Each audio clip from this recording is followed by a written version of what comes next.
Hello, Assalamualaikum. Selamat datang kembali ke channel saya. Hari ini tajuk tingkatan 4 ya.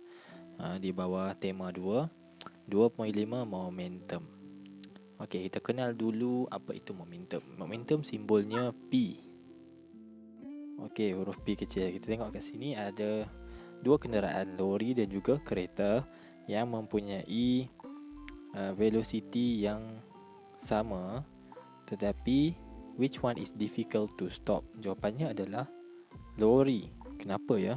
Okey, kita investigate dulu apakah punca-puncanya. So, momentum adalah vector quantity, kuantiti yang mempunyai magnitude and direction, dan diberi kat sini an object moving with high velocity or have large mass has large momentum. Maka dengan maksud lain, jika velocity sesuatu objek itu tinggi, maka momentumnya juga tinggi. Itu yang pertama. Yang kedua adalah apabila jisim sesuatu objek itu tinggi, maka momentum dia juga tinggi. Okey. So faktor yang mempengaruhi momentum adalah velocity dan juga mass. Itu suara anak saya tengah main dekat sebelah saya, tak boleh buat apa dah. So formula momentum P sama dengan mass, okey, faktor pertama, darab dengan faktor kedua, velocity.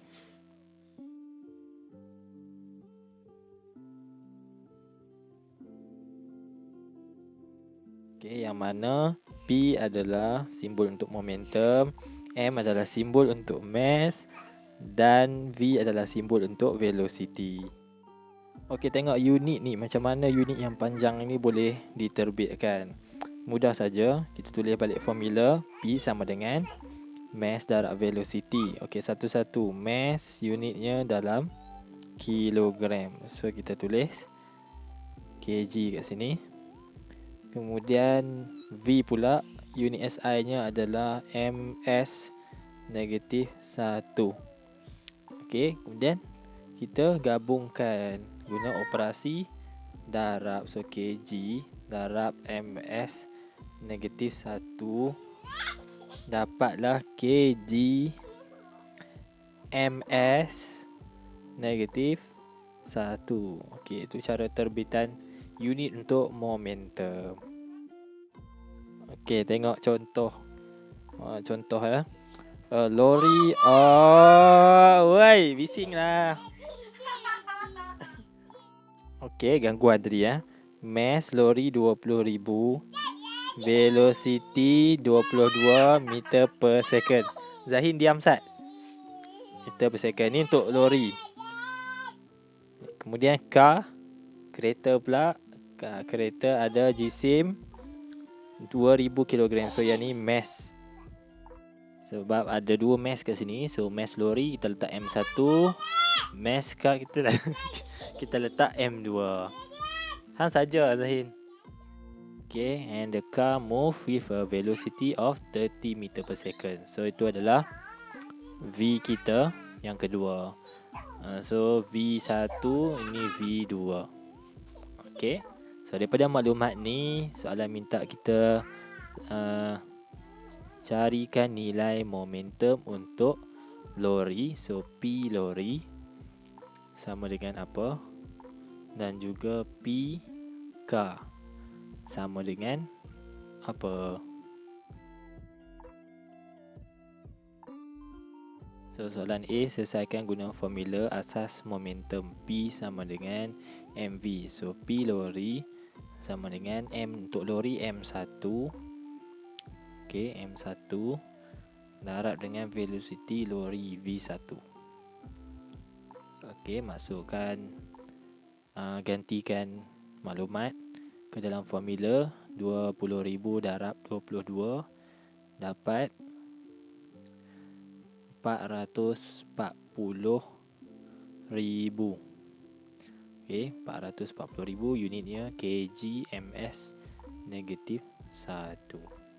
Tu untuk lori. Nah, kita tukar kepada standard form menjadi 4.4 darab 10 kuasa 5 kg ms negatif 1. Okey, selesai. untuk lori.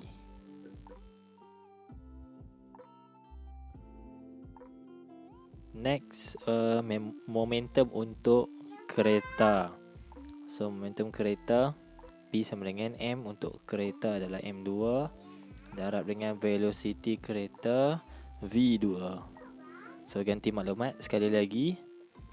2000 darab dengan 30, maka akan dapat 60,000 kg ms negatif 1. Okey, tukar ke standard form. Undurkan titik perpuluhan, kita dapat 6 darab 10 kuasa 4 kg ms negatif 1. So itu momentum untuk kereta. Selesai.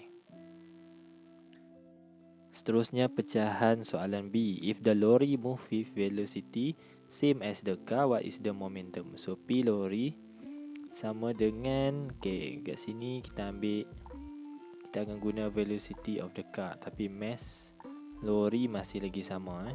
Mass lorry berapa tadi? 20,000 So 20,000 darab dengan velocity K. Velocity K 30. So dapatkan jawapannya 600,000 kg ms negatif 1. Sekali lagi tukar standard form. Undur titik perpuluhan. 6 darab 10 kuasa 5 kg ms negatif 1. Alright, selesai soalan ni. Okey, seterusnya dalam satu topik ni anda juga akan belajar atau mengenali apa itu principle of conservation of momentum. Dalam bahasa Melayunya adalah prinsip keabadian momentum. Dalam kes collision dan juga explosion, pelanggaran dan juga letupan. Okey, consider this case. Kita ada dua objek A dengan B. Sebelah kiri before collision, sebelah kanan after collision. So objek A mempunyai jisim M1 dan bergerak dengan laju U1. Kemudian objek B mempunyai jisim M2 dan laju U2. Kedua-dua objek A dan B akan berlanggar. Okey, berlanggar. Kemudian after pelanggaran, selepas pelanggaran tersebut, objek A mempunyai masih lagi jisim M1 tetapi sedang bergerak dengan laju V1. Tadi U initial, sekarang V final. So V1. Kemudian objek B masih lagi mempunyai jisim M2 tapi sekarang bergerak dengan laju akhir V2. Okey, tadi U2, sekarang V2. Now, prinsip keabadian momentum menyatakan bahawa the total momentum atau jumlah momentum before collision, sebelum pelanggaran, is equal, sama dengan total momentum after collision, selepas pelanggaran. Okey, jumlah momentum sebelum pelanggaran sama dengan jumlah momentum selepas pelanggaran. So sigma iaitu total momentum before equals to sigma iaitu total juga momentum after. Saya cuma tulis balik dalam bentuk penulisan matematik. Okey, seperti yang kita tahu, momentum formulanya P sama dengan M darab dengan V. So mass darab dengan velocity dapat momentum. Nah, kita nak tengok momentum before, total dia berapa. Momentum untuk objek A adalah mass objek A darab dengan velocity-nya. Mass objek A M1, velocity-nya U1 untuk before, ya. Kemudian objek B M2, lajunya U2. So bila kita totalkan, bermaksud kita tambah.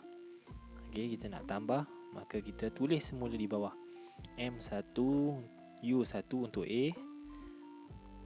Okey, kemudian tambah dengan untuk B M2 U2. Okey, selesai untuk before. Kita tengok case after pula.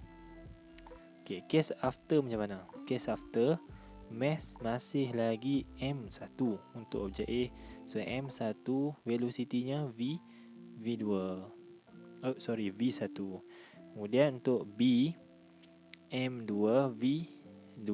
So kita totalkan, bermaksud kita tambah dan tulis semula di bawah ni, M1 V1 tambah M2 V2. Alright, there you go. Kita dapat formula untuk case yang pertama. Ini dipanggil case pelanggaran. Okay, dan formula ni kita boleh pakai untuk sebarang jenis soalan yang melibatkan collision atau pelanggaran.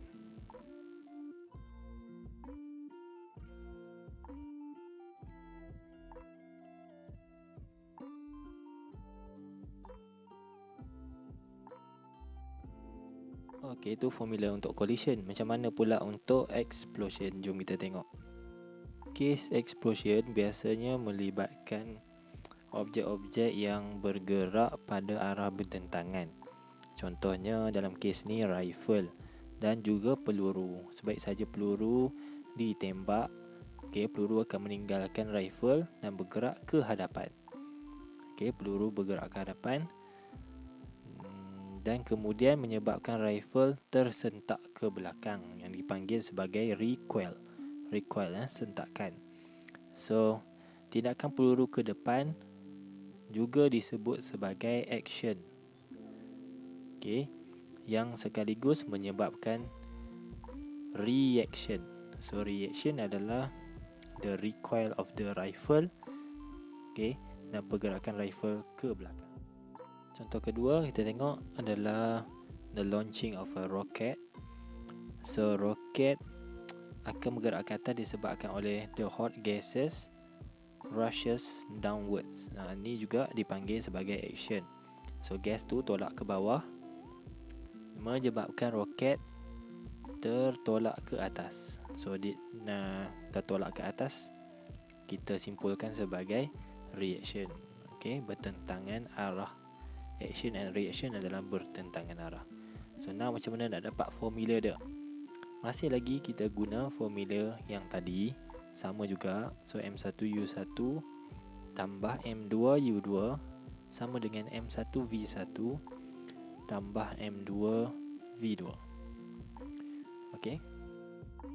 Now sebab ada dua objek, kita classify peluru sebagai 1 dan rifle sebagai 2. So mass peluru akan jadi M1, laju peluru akan jadi U1. Begitu juga untuk rifle, M2 dan U2. Tapi sebelum tu kita tengok before explosion. Sebelum letupan itu berlaku, kita faham bahawa ada dua objek kat sini. Kedua-duanya, both rifle and bullet, kedua-duanya adalah are at rest. Dalam keadaan pegun. Apa maksud pegun? Bermaksud kedua-dua hal laju untuk objek 1 dan objek 2 adalah sama dengan kosong. So U1 dan U2 kedua-duanya kosong. Bila kita ganti dalam formula sebelah kiri, maka M1U1 sama dengan kosong, M2U2 pun sama dengan kosong. Maka sebelah kiri jadilah kosong sama dengan selesai. Yang kanan kita cuma tulis semula ke dalam formula M1V1 tambah M2V2. Selesai. Ini adalah formula asas untuk tajuk letupan, untuk kes-kes explosion. Kalau tengok dalam buku teks, formula ni sama je dengan formula dalam buku teks. Termasuklah yang bawah ni. Formative practice 2.5. Kita tengok soalan nombor 2. A lorry of mass 1000 kg move at velocity 5 meter per second. So kita cuba lukiskan diagram kat sini. Lori, kemudian jisimnya 1000 kilogram. Sebab dia objek satu, so kita letak M1. Dan halaju awalnya U1 sama dengan 5ms negatif 1.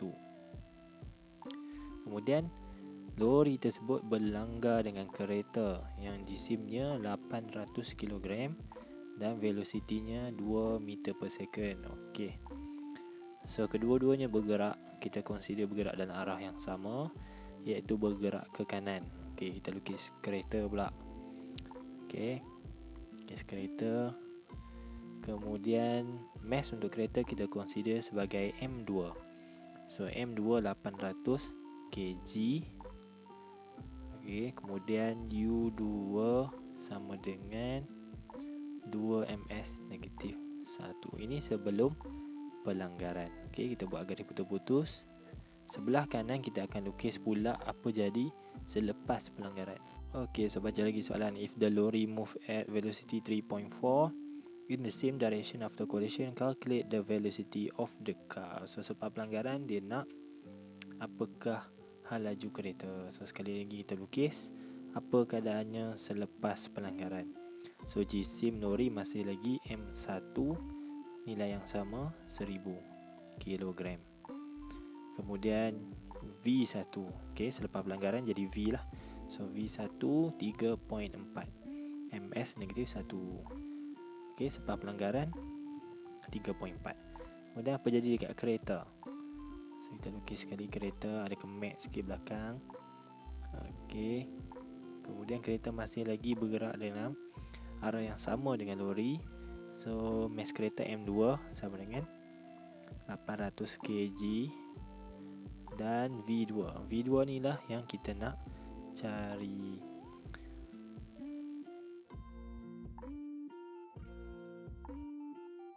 Okey, ni case collision. So collision M1 U1 tambah M2 U2 sama dengan selepas collision M1 V1 tambah M2 V2. Okey, satu silap Okey, so ganti nilai. M1 1000, U1 5 tambah M2 800, U2 2. Tak tanda sama dengan. Okey, sini M1 ni. Okey, tukar. M1 1000 darab dengan V1 3.4 tambah M2 800 darab dengan V2. Okey. Now the rest, kita nak cari V2 ni semuanya guna kemahiran matematik. So kita selesaikan 800 V2 sama dengan 3200. So finally kita dapat V2 sama dengan, okay, bagi dua-dua ni kita dapat 4 ms negatif 1. So itulah hal laju kereta selepas pelanggaran. Itu saja untuk perkongsian video ni. Assalamualaikum.